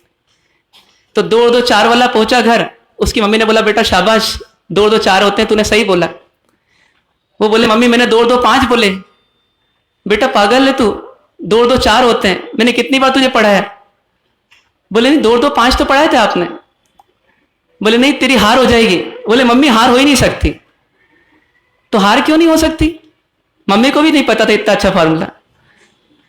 तो बोले वो 2 और 2 4 बोल रहा है, मैं 2 और 2 5 बोल रहा हूं, तो उसकी जीत कब होगी? जब मैं मानूंगा कि 2 और 2 4 होते हैं, और मैं मानूंगा ही नहीं 2 और 2 4 होते हैं, तो उसकी जीत कैसे होगी? तो ईगो हमारा ये बोलता है कि उसके पास लॉजिक्स हैं तो मेरे पास सैकड़ों लॉजिक्स हैं उसकी बात को गलत ठहराने के, तो मैं मानूंगा ही नहीं, तो वो कैसे प्रूव करेगा अपनी बात को? तो संत के सामने जब उन्होंने बोला, बोले मेरी गलती कहां है बताइए मेरे को, और वो लॉजिकली प्रूव करिए। तो संत ने बोला, बोले सुन सकते हो तो सुनो, पर उसके लिए अपने कान खोल लो, समझ सको तो समझना क्या गलती है, अपन भी समझें कि क्या गलती है। इतना सही काम किया, 3 लाख रुपए जरूरत के समय दे दिए, अब और क्या गलती बताएं? और वो भी ब्याज भी नहीं मिला, मूल भी नहीं मिला, बुढ़ापे की लाठी उसके बाद नहीं मिले, तो आखिर गलती कैसे मान ली जाए? हाँ नहीं देते, आना का नहीं करते, कम देते, ब्याज बार बार मांगते, तो बात समझ में आती। अभी तो मूल मांग रहे हैं। आप सब गणित के विद्यार्थी हो और व्यापारी हो, 15 साल में कितना हो जाता है उसका सोच लो आप। तो वो सब गिना ही नहीं उन्होंने, तो गलती कैसे मान लें? लेकिन फिर भी संत बोल रहे हैं तो गलती तो नहीं होगी। तो संत बोलते हैं सुन सको तो सुनो। तो पहली गलती क्या? तो पहली गलती ये कि तुम तो साधक बनते थे ना, तुम तो साधक बनते थे ना, तो साधक के शक्ल में तुम ढोंगी थे। क्यों? क्योंकि तुमको एक प्रसंग ने हिला दिया। कितने कमजोर थे तुम। बोलते हैं दूसरी भूल, तुम साधक थे, तुमको मालूम है कि ये पैसा जो है ये हाथ का मैल है, कब चला जाएगा पता नहीं पड़ेगा। 3 लाख रुपट्टी के लिए तुमने अपने जीवन के 15 साल बर्बाद कर दिया। कितनी बड़ी गलती की तुमने। तीसरी भूल, बोले तुम्हारे दामाद ने तुमको पैसा नहीं दिया, लौटाया नहीं, कोई बात नहीं, लेकिन तुमको केस करना था कर देते, लेकिन तुम जगह जगह गए और तुमने झूठ सच करके, मिर्च मसाला लगा करके, जो गलतियां उसकी नहीं थी वो भी गलतियां लोगों को बोली। तुमको पता था वो झूठ है, फिर भी तुमने बोला, कितनी बड़ी गलती। चौथी भूल कि तुम्हारे को कर्म सत्ता ने कर्म का भुगतान करने के लिए एक व्यवस्था दी थी और तुमने 15 साल में कितना कितना कर्म बांध लिया क्रोध के आवेश में। कितनी बड़ी भूल। ये सब भूल है उनकी कि नहीं है? पांचवी भूल, बोले तुमको कर्म सत्ता ने इतना सा एक टेस्ट किया, तुम्हारा विवाद था दामाद से, लेकिन तुमने अपनी बेटी को भी नहीं छोड़ा। तुम्हारे मान ने तुम्हारी बेटी को भी तुमसे बिछोड़ दिया, जबकि उसकी कोई गलती नहीं थी। छठी भूल, तुम्हारी बेटी को तो तुमने छोड़ा ही, पर वो नन्हे नन्हे जो तुम्हारे नाती नातिन थे उनकी क्या गलती? उनको नाना जी के प्रेम से तुमने क्यों वंचित किया? इसमें तुमने कौन सी समझदारी का परिचय दिया? ये तुम्हारी अगली गलती। और अगली गलती सबसे बड़ी कि तुम आज जो निर्णय करके निकले हो, तुम सोचो कि वो 3 लाख तो तुम्हारे दामाद के पास है, पर ये जो बची हुई संपत्ति है ये किसके पास जाने वाली है? ये भी उसी के पास जाने वाली है। तो हे मूर्ख शिरोमणि, हे मूर्ख शिरोमणि, तुमने जिंदगी भी हार ली और मृत्यु के बाद भी हार जाओगे तुम। और उसके बाद तुम कहां जाओगे? जो भगवान महावीर बोलते हैं, कहां जाएंगे? यदि अवसर चूका तो भव भव पछताएगा, यदि अवसर चूका तो भव भव पछताएगा, फिर काल अनंत अरे भव भव बट पाएगा, यह नर भव कठिन महा किस गति में जाएगा, नर भव भी पाया तो जिन श्रुत नहीं पाएगा। कितने जन्मों में? तो बोलते हैं अनगिनती जन्मों में, अनगिनती कल्पों में, जिया कब तक उलझेगा संसार विकल्पों में। उस समय पहली बार संत की बिल्कुल शांत वाणी सुन करके उस उबले हुए, उफने हुए दूध के समान उस व्यक्तित्व में, उस ससुर में भीतर झांकने का एक पराक्रम जगा और झांक करके देखा कि इनमें से कौन सी भूल मेरी नहीं, इनमें से हर भूल मेरी है। मैंने 3 लाख रुपट्टी के चक्कर में आत्मा का कितना नुकसान किया, और ये तो कर्मों का भुगतान करने का मौका मिला था, वो मैंने कर्म बांध लिए। अब क्या होगा मेरा? क्या होगा, क्या होगा, क्या होगा? प्रायश्चित की अग्नि में जलने लगे और बिल्कुल कुछ नहीं बोला, कुछ नहीं किया, आंखें नम हो गई, पीछे मुड़े थोड़ी देर बाद और धीरे आगे बढ़े और बाहर गए। और वो झुका हुआ शरीर जो अब बुजुर्ग अवस्था में झुक चुका था, धीरे धीरे चलते हुए पांव लड़खड़ाते हुए वो आगे बढ़े और बढ़ते बढ़ते उन्होंने एक टैक्सी की और टैक्सी वाले को बोला कि फला फला जगह जाना है। मिठाई का पैकेट वहीं बाहर से लिया और लेकर के अपनी झोली में रखा और सीधे चल दिए। कहां चल दिए? आप कहां जाएंगे? घर तो जाना ही है, लेकिन घर जाने के पहले कहां जाना चाहिए? वो ससुर जी बोलते हैं मुझे अब ना तो शमशान जाना है और ना मुझे अपने पुराने घर जाना है, मुझे कहां जाना है? बेटी के घर जाना है। और बेटी के घर जाते हुए वो रास्ते में विचार कर रहे हैं, उस विचारों में कर्मों की कितनी निर्जरा कर रहे हैं। और निर्जरा करते करते जैसे ही वो गाड़ी रुकी, निकले बाहर और वो झुका हुआ शरीर आगे बढ़ा और उस गेट तक पहुंचा जिस गेट के द्वार बंद थे कब से, तो आज से नहीं बल्कि 15 साल से बंद थे। गेट को खोल दिया, अंदर पहुंचे, अंदर पहुंच करके बेल बजाई और बेल बजाते से ही शाम का समय था और उस समय बच्चे और माता पिता भोजन के समय बैठे थे। तो घंटी बजी तो 2 बच्चे बाहर आए। बाहर में जैसे ही आए तो एक कोई 22 साल का होगा और एक कोई 20 साल का होगा। और जैसे ही बाहर दरवाजा खोला तो एकदम अंदर आवाज आई, मम्मी मम्मी देखो नाना जी आए, चमत्कार हो गया। एकदम प्रेम से पागल हो गए। और जैसे ही अंदर आवाज गई तो अंदर से बाहर मम्मी पापा दौड़ के आए, देखें कौन आया है, किसको आवाज दे रहे हैं। और जैसे ही पहुंचे तो देखा पापा खड़े हैं। वो बेटी तो जो है वो पर्दे के वहीं रह गई, उसके आंसू निकलने लगे। और बाप क्या बोलता है दोनों के सामने हाथ जोड़ करके कि हे बच्चों, मैं बूढ़ा पिता तुम्हारा आज तुमसे माफी मांगने आया हूं। क्यों माफी मांगने आया हूं? क्योंकि मैंने अपराध किया है। क्या अपराध किया है? तो मैंने अपने आत्मा का नुकसान करके, अपनी आत्मा का पतन करके, धर्म की बातों को एक तरफ करके, सत्संग की बातों को एक तरफ करके, पिछले 15 वर्ष में तुमको सताने के अलावा जिंदगी में कोई दूसरा लक्ष्य नहीं बनाया। और भाव ही भाव में तुमको सताता रहा, तुम्हारी हिंसा करता रहा, तुम्हारे से वेर करता रहा। मैंने बहुत पाप किए, बहुत पाप किए, बहुत पाप किए। लेकिन बच्चों, मेरा बुढ़ापा सफल हो जाएगा यदि क्या, बस यदि आप मुझे माफ कर दोगे तो, यदि आप मुझको भुला दोगे तो। देखिए, मरुभूति को तो कमठ माफ नहीं किए थे।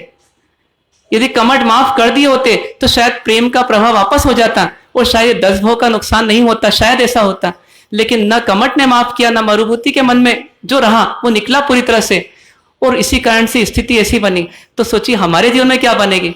वो बुजुर्ग पिता एक ही बात कह रहा है कि बस मुझे माफ कर दो, यही मेरी चाहना है। अब ना मुझे पैसा चाहिए, ना कौड़ी चाहिए, बस मुझे माफी चाहिए।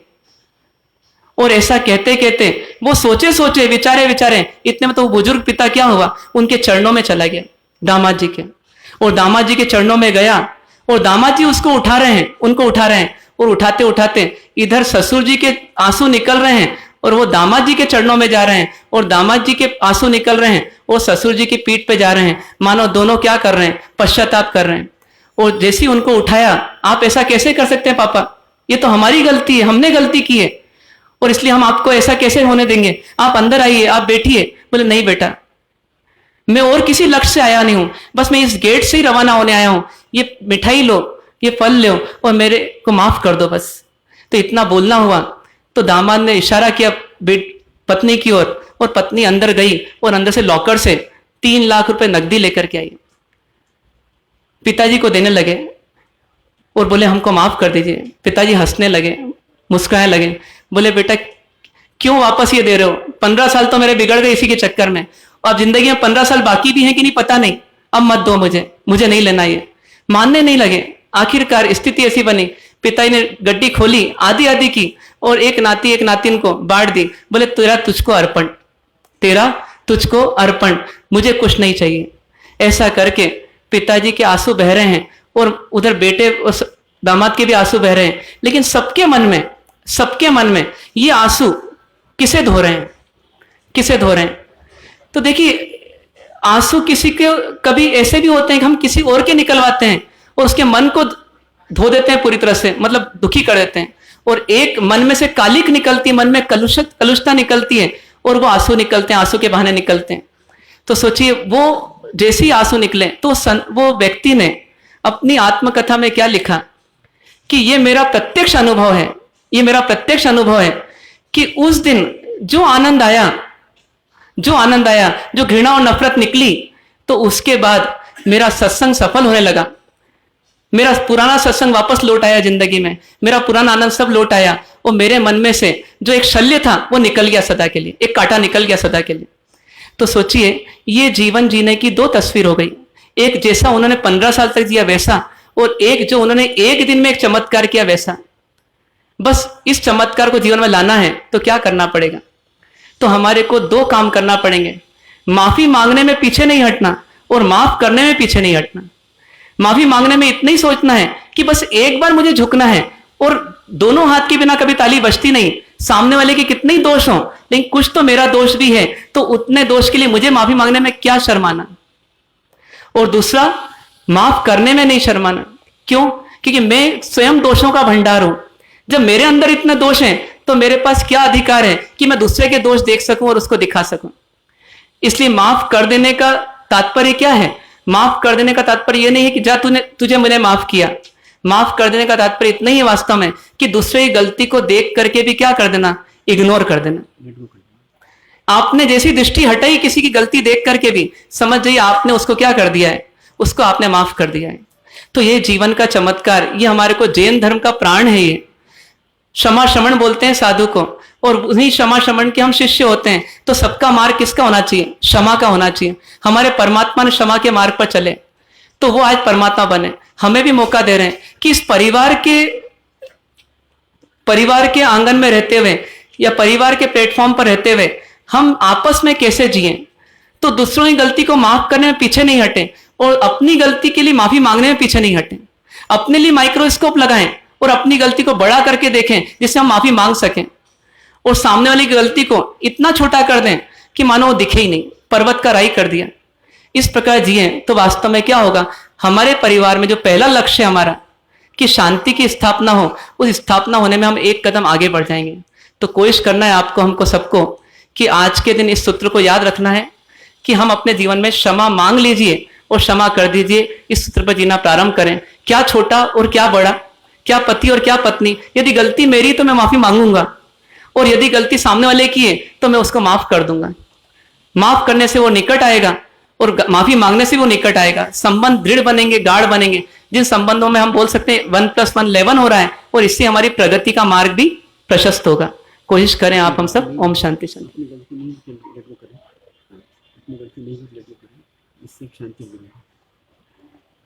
हमारा सबका विचार है कि जब भी अपनी गलती नहीं हो तो हम कोशिश करें दूसरे की गलती देख करके भी हम उसको लेट गो कितनी जल्दी से कर सकते हैं, जितनी जल्दी लेट गो कर सकें उतना करने का प्रयास करें, यही मान करके गलती सबसे होती है। To err is human and to forgive is divine. भूल करना मानव का स्वभाव है, लेकिन माफ करना दिव्य लोगों का स्वभाव है। शांति बिन सब कुछ है बेकार, शांति बिन सब कुछ है बेकार। सब कुछ है पर शांति नहीं तो, सब कुछ है पर शांति नहीं तो मुर्दे का श्रृंगार।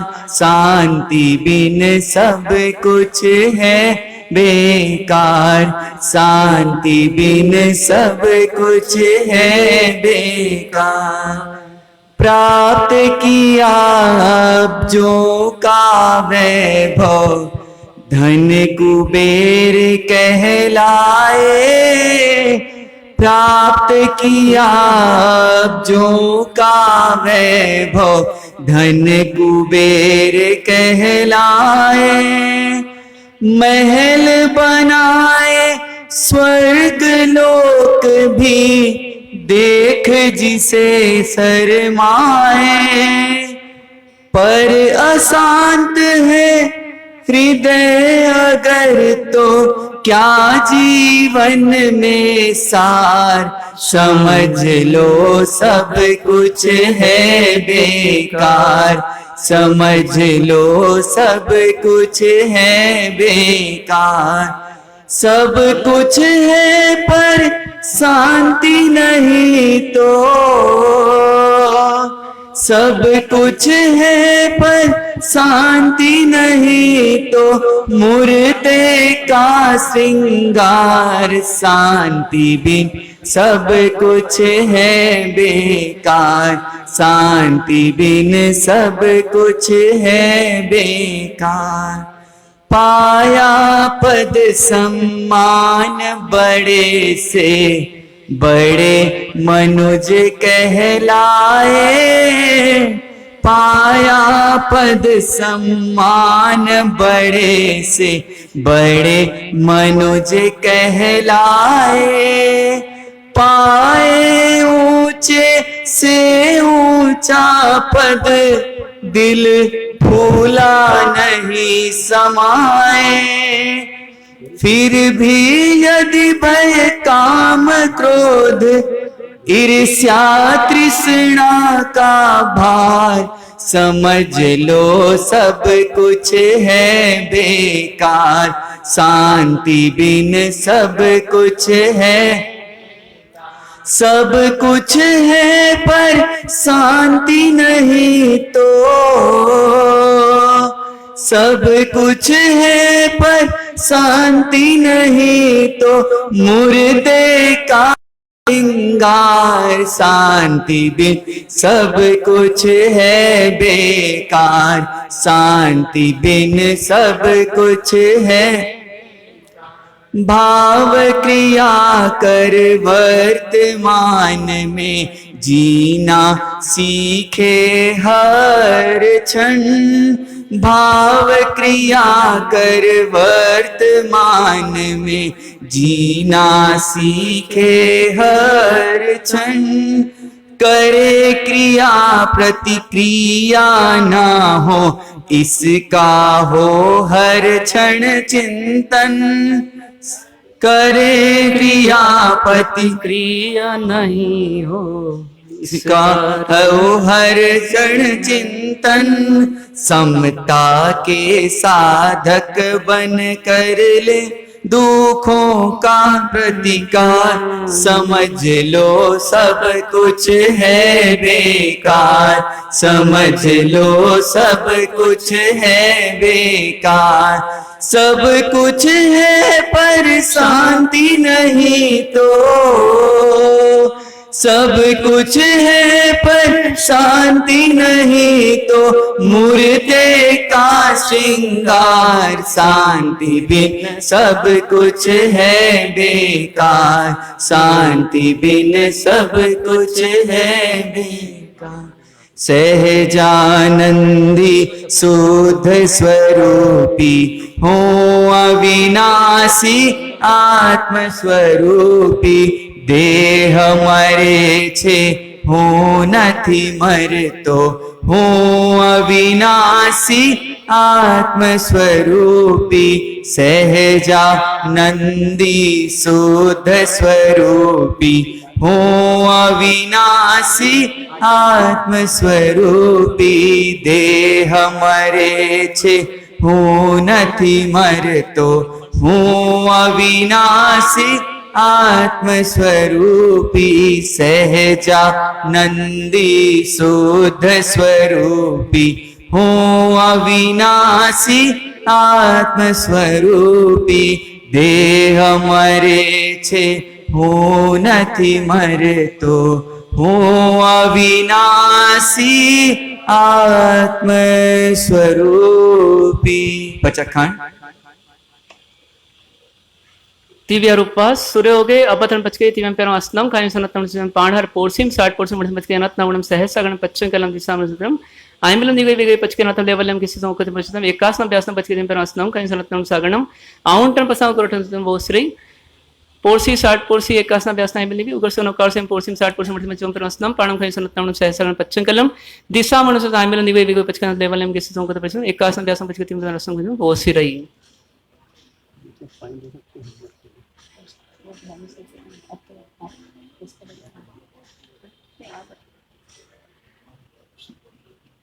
सावन मास में आज से प्रारंभ हुए, जैसे सावन में वर्षा तपी हुई धरती को शांत कर देती है, उसी प्रकार से अपनी परंपरा में तपश्चर्या के माध्यम से हम तप करके कर्मों को तो जलाते हैं और आत्मा को शीतल बनाते हैं। उसी क्रम में आज से भी कुछ तपस्याएं प्रारंभ हुई है, कुछ पूर्व से प्रारंभ हो चुकी है। जो नहीं कर सके अभी तक वो कोशिश करें, अब ज्वाइन करें। पहला तप है थोड़ा लंबा तप, 68 दिवसीय नवकार तप, जिसकी जानकारी इस प्रकार से है कि आपको 68 दिन में नवकार मंत्र के माध्यम से आराधना करने का मौका मिलेगा। एकाशना करते हुए तप करना है 68 दिवसीय। इसमें जितने अक्षर एक एक पद के होते हैं उस प्रकार से आराधना होगी। जैसे पहले 7 अक्षर होते हैं नमो अरिहंताणम पद में, तो 7 दिन तक हम नमो अरिहंताणम पद की आराधना करेंगे। फिर नमो सिद्धाणम में 5 पद होते हैं, तो 5 दिन तक नमो सिद्धाणम पद की आराधना होगी। इस प्रकार से क्रम चलेगा। नमो अरिहंताणम पद की आराधना आज से शुरू हो रही है, और आज जो ना कर सकें तो वो परसों से भी स्टार्ट कर सकते हैं। तो भावना करें, उसमें आपको जो क्रिया करना है वो पूरी बोर्ड पर लिखी हुई है।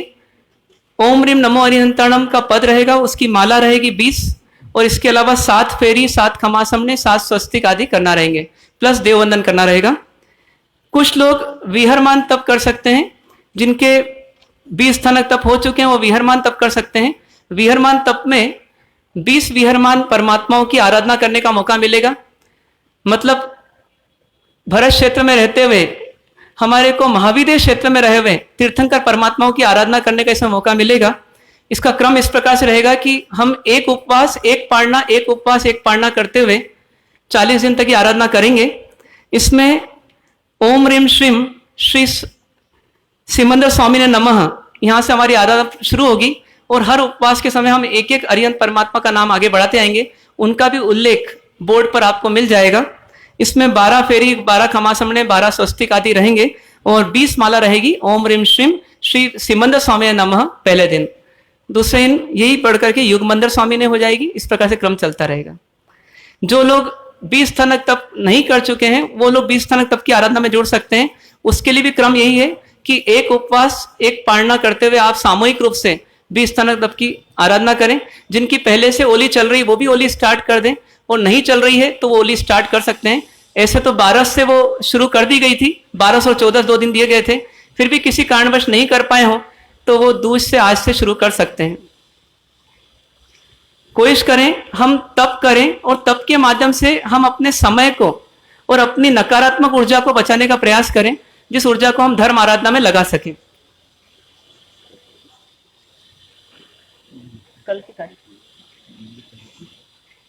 कल से हमारा प्रवचन का समय 9 से 10 रहेगा। उसके बाद में स्वाध्याय रहेगा 10:30 से 11:30। उसके बाद में दोपहर को 3 से 4 फिर स्वाध्याय रहेगा बहनों के लिए, भाइयों के लिए, बच्चों के लिए। और रात्रि को 8 से 9 स्वाध्याय रहेगा भाइयों के लिए। इस प्रकार से चारों टाइम क्रम रहेगा। इसमें जितना भी आप भाग ले सकें वो भाग लेंगे। ये रविवार का जो विशेष विषय है कि परिवार में कैसे जिए, जिसे आज आपको बताया, ऐसे ही नेक्स्ट रविवार के लिए फिर इंतजार करिए। नया कोई सब्जेक्ट रहेगा इसके अंदर कि आप अपने परिवार को और अच्छा बना सकें। इस वीक का एक होमवर्क है कि आप घर में अधिक से अधिक शांति कैसे स्थापित कर सकते हैं। कहीं झुकना है तो आप झुक जाइए, क्षमा मांगना क्षमा मांग लीजिए। ये मत सोचिए मैं बड़ा हूँ क्षमा छोटे से कैसे मांगूं, और क्षमा करना है किसी गलती को क्षमा कर दीजिए। इस प्रकार का एक वीक का आपको होमवर्क है, अभ्यास करिए। कहीं कोई डिफिकल्टी आती है आप जरूर संपर्क करें, हम आपको सहयोग करेंगे। और ऐसे भी आपकी आराधना में जब भी आपको कोई प्रॉब्लम्स आता है या प्रश्न उठता है तो उसके लिए कभी आप पधार सकते हैं।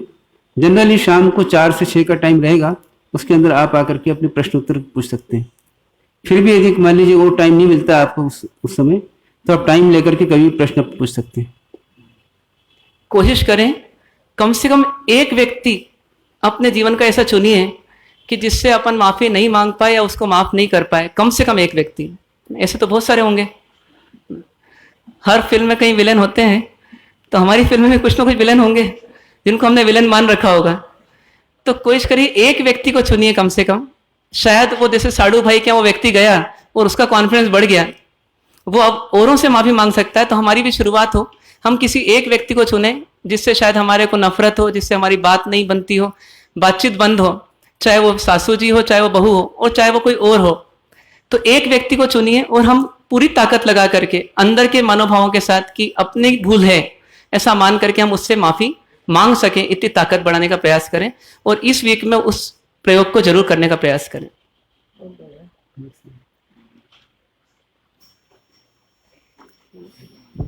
शरमण भगवान महावीर स्वामी के चरण कमल में कोटि से वंदन।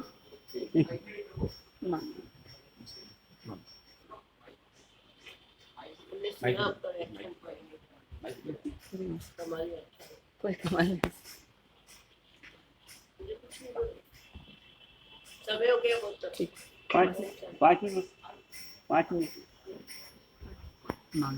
शरमण भगवान महावीर स्वामी के चरण कमल में कोटि से वंदन। 2 मिनट।